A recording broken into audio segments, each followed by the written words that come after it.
Nous avons appris que les coûts de chauffage allaient augmenter très fortement, qu'une augmentation de 20% avait été votée. Et en tant que locataires, nous allons tous être impactés, toutes les personnes qui ont un contrat avec la SCDC. Et aujourd'hui, nous sommes ici justement pour avoir des explications pourquoi il y a un coût aussi important, une hausse aussi importante, alors que l'inflation elle est ce qu'elle est aujourd'hui, tout a augmenté. Et aujourd'hui, Engie qui gère le groupe SCDC fait 5 milliards d'euros de bénéfices au premier semestre et nous, en tant que petits locataires du social dans les HLM, on est obligé d'être impactés par une augmentation de 20%.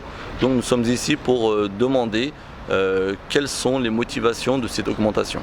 Ça ne concerne pas que les locataires, hein, c'est tous ceux qui sont raccordés au chauffage urbain, ne comprennent pas trop voilà, les raisons à la fois et comment est calculée cette hausse des tarifs.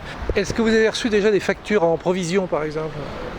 Oui, nous avons eu un rappel qui quasiment tous les locataires me semble-t-il, parce que chez mes parents aussi on a reçu la même chose, chez nous aussi, une facture de hauteur de 30, 35 euros, 40 euros pour certains, pour réajuster justement cette augmentation. C'est la conséquence de l'avenant qu'a signé la ville et comme vient de nous dire l'adjoint qui s'occupe du dossier du chauffage urbain, il n'y avait vraiment pas d'obligation juridique, donc la ville n'était pas obligée de signer.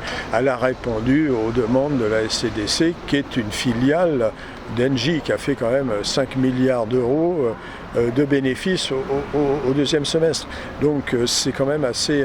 Donc la responsabilité à la fois sur les groupes, Engie, Total, qui fait l'actualité, mais voilà, on voit bien que les grands groupes, eux, ils n'ont pas d'état d'âme, ils ne prennent pas en compte la situation des personnes, des locataires et des abonnés au réseau de chaleur. Difficile d'entendre ça dans un couloir, parce que le problème est super complexe, on s'en rit.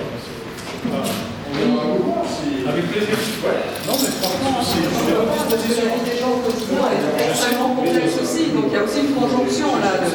Après, si vous avez été chauffage au gaz, oui, mais c'est... Et en plus de ça, nous avons appris dernièrement que l'augmentation,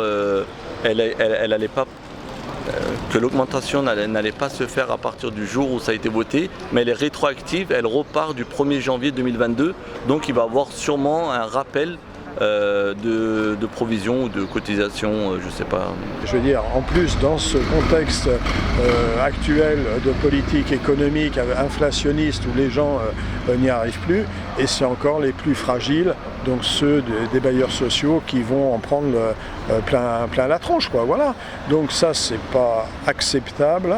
De là, j'appelle tous les citoyens chambériens à prendre conscience qu'il y a des choses qui se passent sur Chambéry et que cela nous impacte tous, qu'il est temps qu'on se mobilise, qu'on rassemble toutes nos forces et que les élus nous entendent et que des décisions aussi importantes que celles-ci qui vont impacter le portefeuille de chacun ne soient pas prises sans prendre en compte la situation économique actuelle.